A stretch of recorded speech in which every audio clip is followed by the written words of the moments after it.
आसाम 50-50 मानो जाखो XNDB आदामोनखौ जोबथेसालिनिफ्राय मानो हेगारनानै होआखै बिटिआर एकर्डनि 1500 करोड़ रां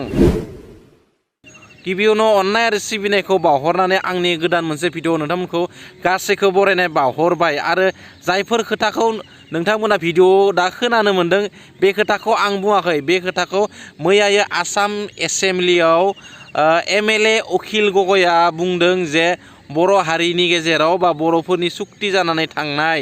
बै सुक्तिफोराव थानाय दफाफोरखौ मानो मावफुङाखै उपेन्द्रनाथ ब्रह्म हाब सेंट्रेल इउनिभार्सिटी এখন গঠন কৰাৰ কথা আছিল বৰমাত এতিয়ালৈকে সেইখনৰ কাম ষ্টাৰ্ট হোৱা নাই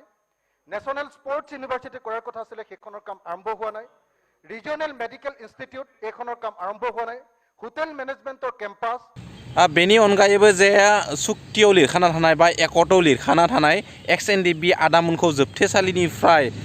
उइथड्र जानांगौ केसफोरा बेनि सायाव बिथाङा रोखायै फोरमायदों आरो बे केसफोरखौ उइथड्र जानायखौ बिथाङाबो लुबैदों आन्दोलনৰ লগত বা बोडोलैंड आन्दोलনৰ লগত জড়িত যিসকল বন্দী হৈ আছে সেই বন্দীসকলৰ মুকলিৰ যিটো প্ৰশ্ন সেই প্ৰশ্নটো আমি খুব সহানুভূতিৰে বিবেচনা কৰিব লাগে এটো কথা চুক্তিখনত লিখা আছে আৰু মই আশা কৰো যে চৰকাৰে এটো সহানুভূতিৰে বিবেচনা কৰিব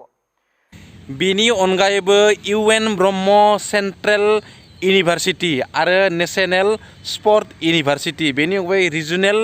मेडिकेल इनस्टिट्यूट দ্বিতীয় বস্তুটো হ'ল যে বিটিএডিৰ উন্নয়নৰ কাৰণে ইয়াত ইন্ডাষ্ট্ৰি এমপ্লয়মেন্ট আৰু ইকোটুৰিজমৰ ডেভেলপমেন্টৰ কাৰণে 1500 কোটি টকা দিয়াৰ কথা আছিল এটো হুনকালে দি বিটিএডিক হসাকে বিটিআরক হসাকে উন্নয়নৰ দিশত আগবঢ়াই লৈ যাব লাগে बर'फोरखौ मानो बर' भाइ होननानै बुङो मानो बर'फोरखौ फंबाय होनना बुंनाय जायो मानो आदा होननानै बुंनाय जाया गोबां रोखोमावनो बा गोबां ओनसोलावनो गोबां जायगायावनो हारसाफोरनि रावजों बा हारसाफोरखौ जों बुंनाय नुनो मोनो बर' भाइ होननानै मानो बुङो बर' बड्डेका होननानै मानो बुङा मा बर'फोरा उन्दै नामा ना बर'फोरा उन्दै थाखोनि हारि नामा बेखौ बिथाङा सदनाव सोंथि खालामदों অসমীয়া মানুহবিলাকে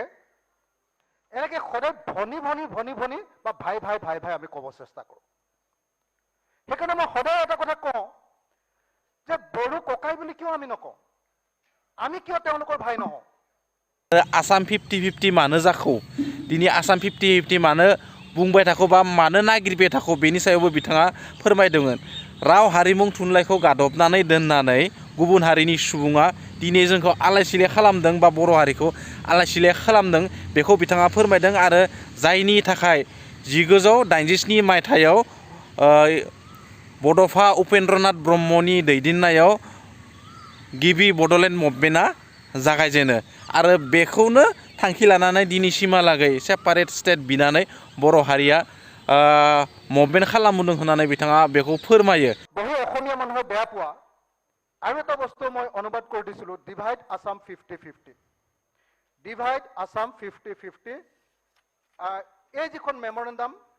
53টা প্ৰশ্ন আৰু উত্তৰ এইখনো মই অসমীয়ালৈ অনুবাদ কৰিছিলোঁ 2018 চনত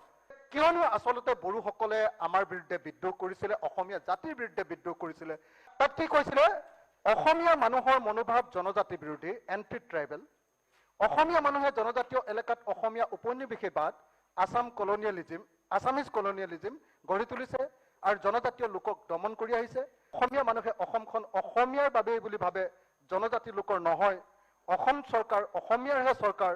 बेनि अनगायैबो बिथाङा फोरमायदों जे बड'फा उपेन्द्रनाथ ब्रह्म जेब्ला बिथाङा कटन कलेजाव फरायदोंमोन आरो बिथाङा हस्टेलाव जाय रुमाव बा जाय बेटाव उन्दुदोंमोन बे बेटाव अखिल गगैआबो गावनि फरायसा जिउआव कटन कलेजनि 3 बोसोर बिथांनि बेटाव उन्दुदोंमोन आरो बिथांखौ बयबो बुङोमोन जे UN ब्रह्म लिरना थानाय जे बिसनानि साइटआव बा बिसनानि सायाव लिरना थानाय खोथाखौ लानानै बा बे नेम प्लेटखौ लानानै बिथांखौ बयबो बुङोमोन जे बिथाङा